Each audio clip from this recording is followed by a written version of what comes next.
Hey, Dr. Brian with Evolve Flagstaff here. So in this video, I'm going to go over various tips and techniques to work on hip hinging. So this might be a little bit of a long one, but if hip hinging is something that I've had you working on, I encourage you to watch the video, maybe try some of these techniques. I find, at least in my approach to physical therapy, as well as strength and conditioning, performance, is very movement based. How we move can make a difference in how we feel. And if we're moving in a certain way that's putting a lot of force on a certain area throughout the day or isn't using a certain area, that can result in some downstream changes. And so I'm not saying any movements are good or bad, but I like to be able to have movement variability, so be able to move in lots of different ways. And I find that almost universally, people have a hard time using their hips. I don't know if this is something that just the 21st century has got us to, but for some reason, a variety of pain and injuries, or maybe you're leaving some performance on the table, whatever it might be, a lot of that can be linked to how we use our hips. So in this video, I'm going to hopefully teach you some different ways to work into a hip hinge. Some of these drills might work great for you, others not so much. That's why I'm going to have a bunch of them. Some of our staff here, we talk all the time about how the hip hinge is, everybody learns it in a different way. And so on our YouTube channel, we probably have a dozen different videos about hip hinging. I'm not going to do all of them here, but I'm going to go over some of the most common ones. So stay with me and try some of these drills. Really, especially if I've gone over this with you in a PT session, or it's something that you're doing in the gym, or if we haven't worked in person and you're kind of working on how you're moving, hip hinging can be key. So with that said, what is a hip hinge? I've just gave that preamble. So a hip hinge is allowing your hips to sink backwards, torso comes forwards as I go down, I push up with my glutes, and my weight maybe rocks back a little bit to my heels. My knees are soft, shins are vertical, and to come up, I push through my glutes or my hips. Hip hinge is not locking the knees out and coming forward like that, coming down like this, knees forward, kind of coming a little bit and then going the rest of the way. Those are all different ways of moving. Again, not inherently bad, but most people have those down pretty easy, and we're trying to move in a new way, which maybe gets new muscles or working or joints working in a different way. So why do I have these rollers stacked on top of each other? Well, the first question I get from a lot of people is, what should I do with my knees? Meaning I'm here and they say, should my knees bend, or should my knees be straight? And the answer is kind of not really to all of that. What I mean is the leg, I have the lower leg, the knee joint, and the hip joint. And they're of course all connected. But if I send my hips back, my knee will have a soft bend because I'm sending the femur back. The femur is this bone, and so I want to think of pushing it backwards from the top. And so that's going to affect my knee position, not because I'm doing anything with my quads or my knee consciously, but I'm keeping them soft and going back. So the rollers stacked on top, we're going to imagine where the rollers meet, that's your knee joint. So a hip hinge is I'm going to tip this back.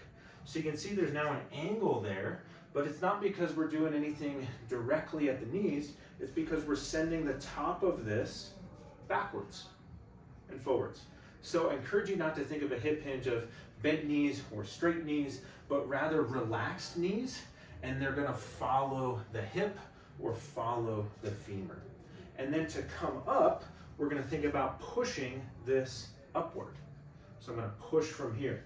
So in the body, that looks like here, and I'm pushing up with my glutes or with my back pocket muscles. That's instead of pulling with my low back, and so that would look like kind of like this. And so I'm gonna use this roller in a different way. If I'm tilted, I can pull this up from the top, or I can push from the bottom. And so I know it's maybe a little confusing top, bottom, but if this is here, okay, I'm imagining then my torso is coming forward. So hips back, torso forward, I'm making kind of a zigzag, and then I want to push up from the glutes. So if at any point in this video I lose you, just wait until I go to the next drill, because I'm going to have several of them. But this visualization of hips backwards, hips forward can help quite a bit. Another idea is, where is your foot pressure? So our foot pressure, we want it to be kind of even heel to toe at the start, relaxed knees, relaxed kind of core, and then as I go, my weight will shift backwards. Throughout this, I'm going to show some drills where here I just have a balance pad. Home, you could use a small pillow or rolled up towel. I'm going to put my forefoot up on there. So now I'm kind of in this ankle position, it's now really hard to get my weight too far forward, and so it's going to make it maybe a little easier to sink into this hip hinge. And as you do that, I want you to just kind of consciously feel, okay, that's my hips are moving. All right, so that's some kind of 101 of the movement. Often if people have gotten hurt in a deadlift or kind of bending over, sometimes that's just a load exposure thing, not ready for what you're doing. But sometimes a hip hinge can just give us greater ability to use our posterior chain and our glute muscles. So with that said, we're going to go to some specific cues, visualizations, or exercises. So one of them is I want you to imagine that you're jumping forward. So a squat motion is where my knees do consciously bend. That's more vertical. That'd be like if I was jumping up. A hip hinge is more like jumping forward.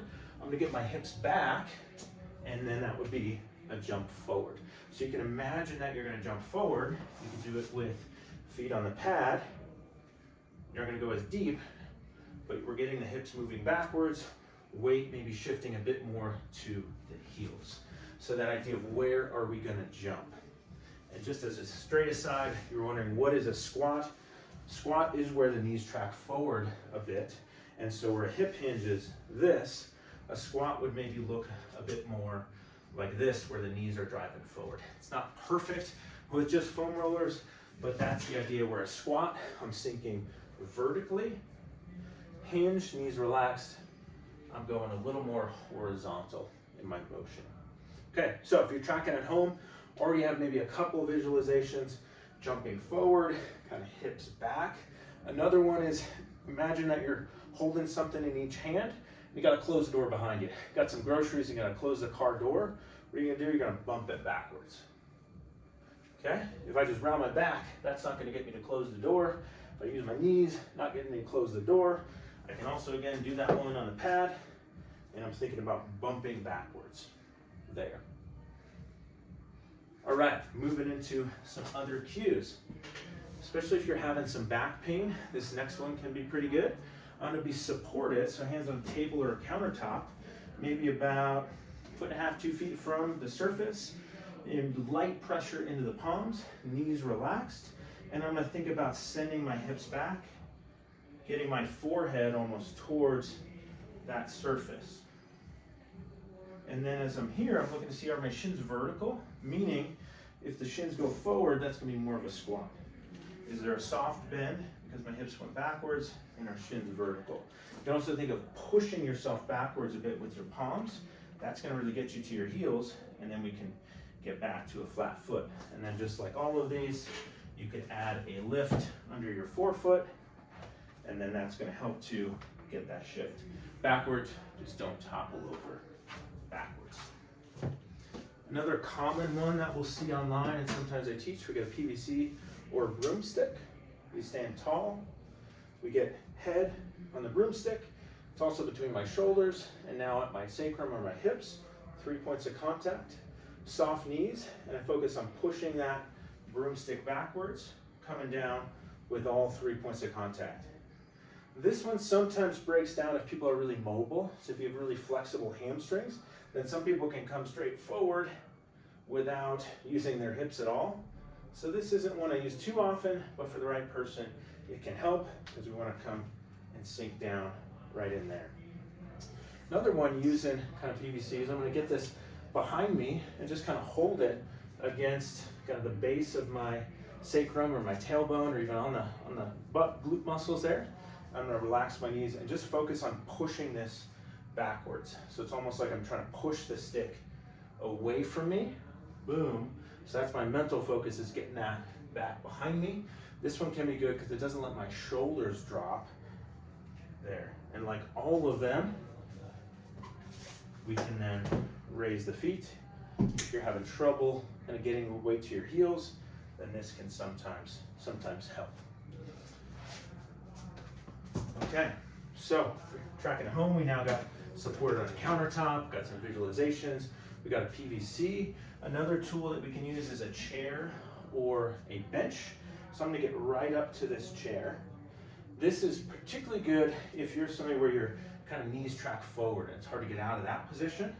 I'm gonna have my knees relaxed, but get right up to the chair and think about reaching down for something at my heels. So it's like I'm trying to get something back towards my heels. Never gonna get all the way down there, that's okay. But what this is kind of having me do is I can't send my knees forward without moving the chair. This could be a coffee table, a bench, whatever you have, feet underneath, reaching back. What I'll say about this one is when I teach it, usually I say, hey, get your knees right up against the bench. And people are like, they're already a little bent in the knees. And then they're here, I tell them to stand tall, and now they got some space, and then I scoot them forward. So knees relaxed, reaching for something behind you. Okay? We can do the same thing with some type of light object. So I'm actually gonna put that between my feet, my heels there to roll them a little bit. And then I'm gonna try to reach down and touch it, and then push back up. So you're pushing through the heels to come back up. Okay? And then this can go into various deadlift or other variations there. That's maybe where some of this is leading. A couple more, thanks for sticking with me. We can get a band hooked on something sturdy. A couple things here. One is I can step through, this is called a pull through. I'm gonna let this band kind of pull me, get a little more tension.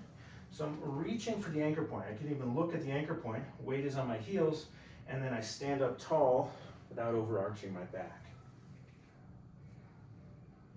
On this one, folks will tend to drop their shoulders forward, so a little shoulder squeeze back, and then we come there. So this is called a band pull through. It can be done with a band, on a cable machine, but we're getting into this same position. Sometimes if folks are having some pain in the lower back, or just some of the standing versions aren't working, we can hook the same band. Sometimes I go heavier than this, but I'm gonna kneel, and then I'm gonna do the same thing. Hips back, push with the back pockets without overarching. So that's a little different than just sitting back. Now I'm vertical, and I kind of use my quads to come up. I'm kind of sitting here now, looking at the ground, pressing back up. All right, only one or two more here. Hopefully, if you're following at home, one or more of these has worked for you. Next one, I got a box here at home. This could be a stack of pillows, a small cooler, kind of something that's about 10 to 12 inches from the wall. I'm gonna get my calves against it. And then from there, I'm gonna try and bump the wall with my hips without my calves leaving the box. So I'm gonna come back, there's the wall, I'm gonna push up. So what the box is doing is not letting my knees come forward. Here, pressing back up. Okay, so kind of wrapping up here, kind of a variety of ways, reviewing some of the main cues. Weight shifts to the heels. I still want my ball of the foot, big toe on the ground eventually, but if your heels come up at first, that's okay. I want a relatively relaxed low back and a little squeeze back of the shoulders. If you feel like your shoulders are dropping, we can do some of these with your hands behind your head, and that can sometimes help keep the shoulders engaged. Shins are vertical, soft bend in the knees because we're sending our hips backwards. And then to come up, I'm thinking of pushing into the ground and pushing the hips forward rather than arching up with my lower back. So I know it was a quick video, or at least I went through a long video, but I went through the techniques fairly quickly, but they're all various ways of trying to get into that hip hinge position on two legs. There's some others that we do with one leg, but getting into a two-leg hip hinge can be really helpful when we gotta come down here. You know, sometimes we will come down on one leg. We have other videos on how to do that, but we find it's important to be able to send the hips back. Even like kind of low sink brushing your teeth, sometimes it can be uncomfortable to go like this, especially if you're a little taller, and so I can send the hips back to get there. I find this can be helpful for a variety of different things. Sometimes folks with knee pain maybe have some overload there because they're always kind of sitting into the knees, a lot of pressure. If we get the knees relaxed, get into the hips, that can help quite a bit to offload the knees and get more into the glutes. Sometimes lower back pain we see as we go into different movements. either flexion or sometimes at the top extension, there's some pain. So we let the low back relax, and we let brace to the core, and we come back here. Sometimes even Achilles or big toe issues, I'm kind of more on my forefoot and I never shift weight to the heels, so hip hinge can shift weight to the heels. And then athletically, jumping forward is a big explosive movement, or kind of a sprinter start is more of a one-legged hip hinge. And so there's a variety of ways we can progress this from a performance standpoint. So hope this video was helpful. Hope some of these resonated with you. We have a lot more in-depth explanation on a lot of these techniques on our channel, but I wanted to bring them into one video to hopefully give you different things to try or to practice at home.